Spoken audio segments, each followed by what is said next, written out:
I'm an aggressive litigator, so we're gonna fight this. So proving your entitlement to a Birkin or Kelly, sis. Stop it.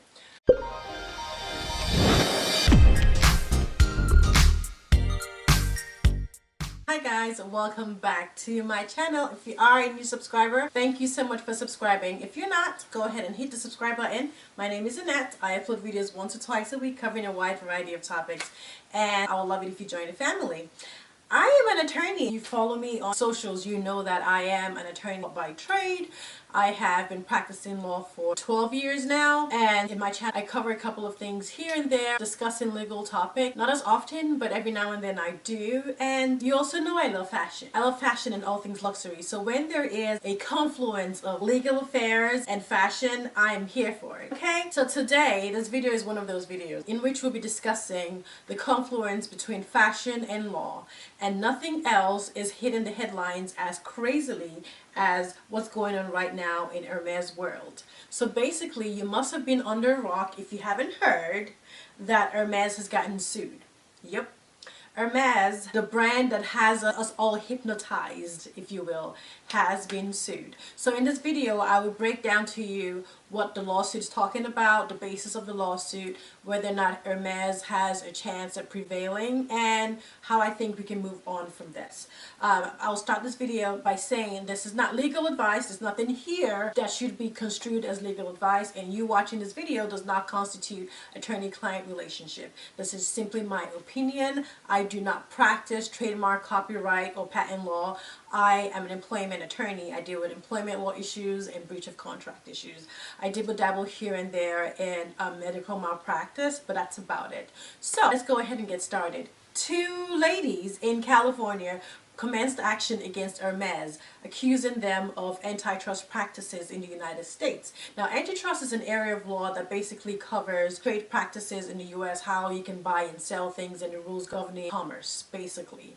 And they're claiming that they were denied getting a Birkin or Kelly. Girl, me too. Denied getting a Birkin or Kelly after spending a whole lot of money. And they're also claiming that they were required by Hermes to buy a bunch of items in order for them to secure the spot to get a Birkin or a Kelly. This, under antitrust law, they claim is pursuant to a practice called tie-in. Now, in antitrust law, in layman terms, tie-in is where a merchant requires you to purchase something in addition to get something else. For example, if in an alternative universe, a car dealership, let's say a Honda dealership, required you to buy the warranty before you can buy a CRV, then that's tie-in. What Honda usually does, and all the dealerships do, is that you get the car and then they encourage you to buy the warranty afterwards. They don't put the warranty first before the car. If you put the warranty first and mandate that you buy the warranty before you buy the car, that could be put together in an action called tying, and that's against U.S. antitrust law. For that to be actionable, it has to be apparent, it has to be explicit, it has to be expressly communicated. So you can't make a claim that you didn't know you had to buy a car. It has to be communicated to you.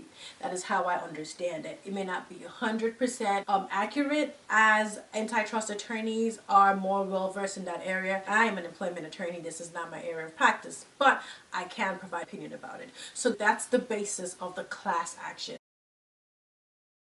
This is how class actions work.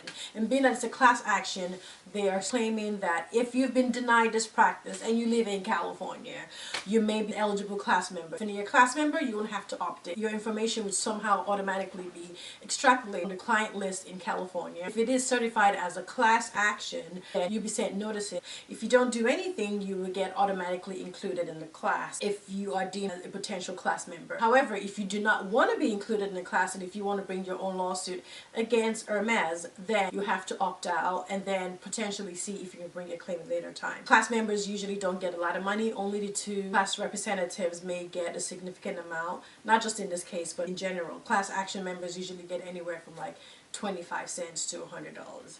So that's that. That's a class action. They're bringing it as a class action. Sometimes it's just a tactic to get the defendant antennas, up in the air so they know that the plaintiff's attorney is taking this serious. Other times it is actually a legitimate situation. That's the basis of what a lawsuit is. Now keep in mind this is a US based law. So Hermes, if they allegedly do this, can and have been doing this in China, in the UK, in Europe, in South America, and it probably doesn't violate laws in those countries. However, US is unique. US has its own practices and has its own governing laws that you have to comply with if you're doing business in the United States.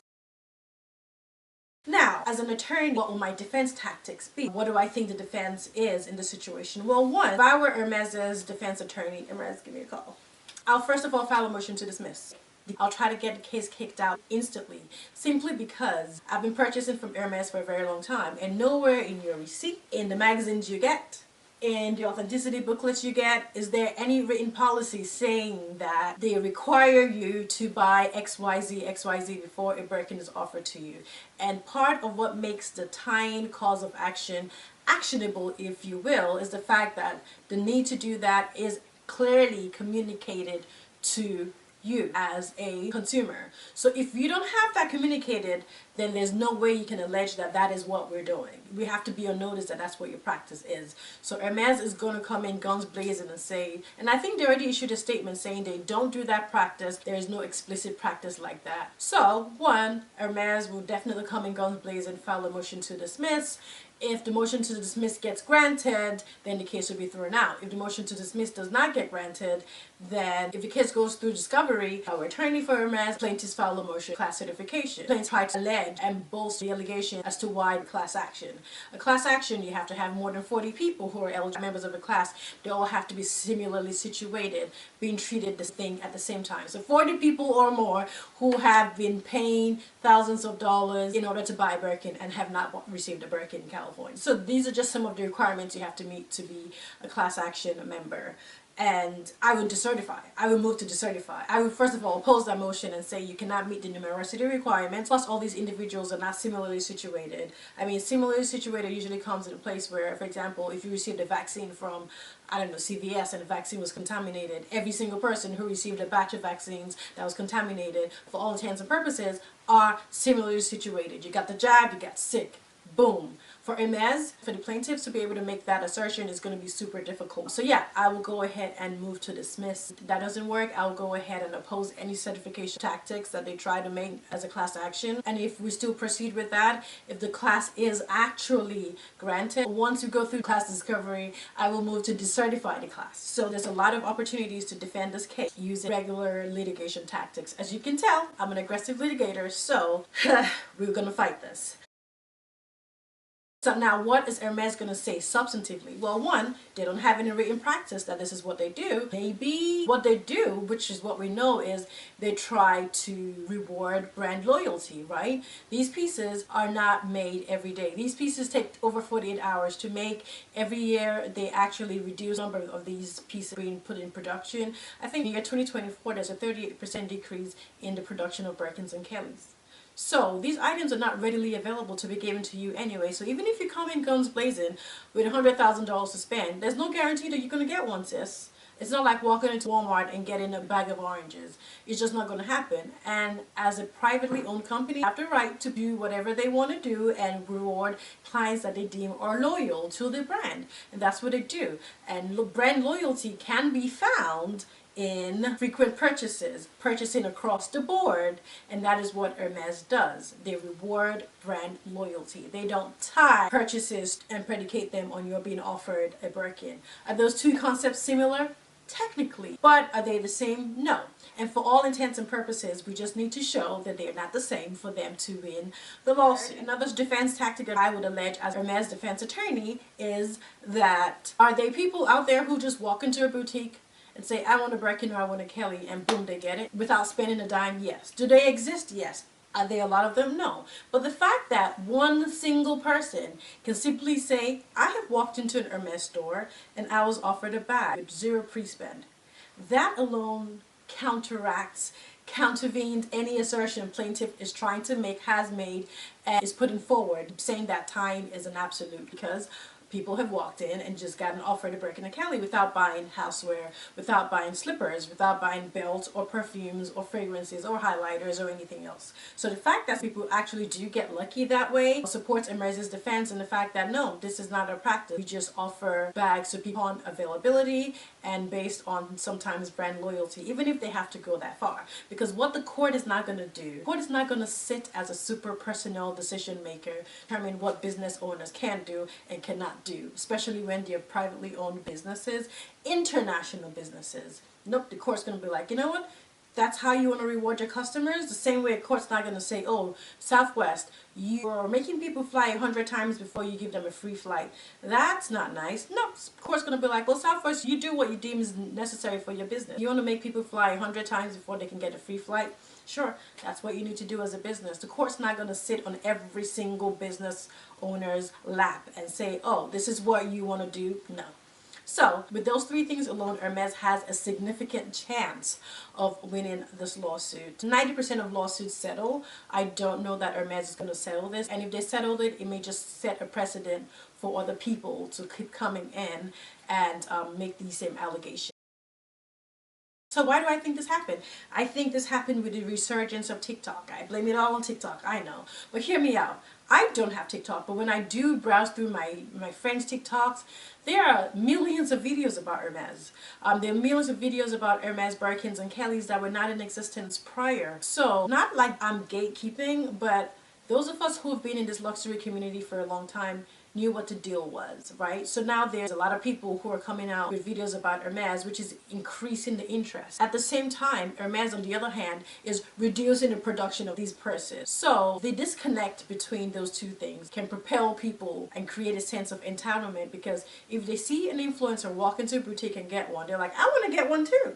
They don't know the circumstances unique to that influencer or person. They don't know the circumstances unique to the sales associate who's offering it to that person. And with that comes a sense of entitlement. And I'll tell you this, a lot of litigation comes from a sense of entitlement, as you should be. For example, if you are a patient, you are entitled to appropriate and correct treatment by your doctor. Your doctor has a standard of care, a duty of care to make sure that you receive the right treatment, so you are entitled.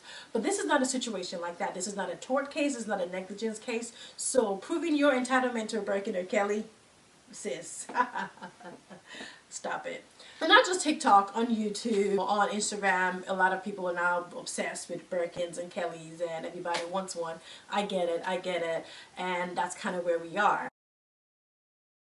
So going forward, I don't think Hermes is going to stop its practice. However, I do know that Hermes is probably going to revamp its training. Sales associates are going to have to be more discreet and clear in encouraging people to buy more, but at the same time making sure it's tied to brand loyalty and real interest in the brand, or even just sifting through people who are purchasing for the sake of purchasing to build a sales history, or purchasing because they legitimately like the brand. Hermes is going to have to do a lot of training with regard to the United States. And you know what, Hermes can also just say, you know what, I'm just not going to sell these purses in the United States anymore. They can do that. Are they going to lose some money? Yeah, but at the same time, a lot of people flock to Paris every day to buy these bags. They can very well say the U.S. has too much stress with its litigation practices, and the people are too litigious and they are too entitled and they don't want to mess with us anymore. It's very likely. All these are possible scenarios. So guys, that's it. A breakdown of the Hermes lawsuit, the lawsuit of the century. Now, I don't know how aggressive Hermes's legal team is. I know Chanel is on a different level. They file lawsuits front and center. If you have their brand name somewhere, they will fight you down to the ground. Like they fought and won against the real what goes around comes around. So I'm sure Hermes is gearing up for this. It's going to be a long fight and we're going to be in it. We're going to be reviewing it and seeing how it works. I hope you guys enjoyed this legal breakdown. I had to hop on here and give you guys a one-on-one as to what's going on, how it works, what the merits, if any, to the case, how I'll defend this case as an attorney, how I think it all came about, and basically the future of shopping for Birkins and Kellys in the United States. I hope you guys enjoyed this video. I had a blast making it. Again, this is not legal advice. This is my legal opinion. I'm simply opining, if you will. There's no attorney-client relationship in my communication with you.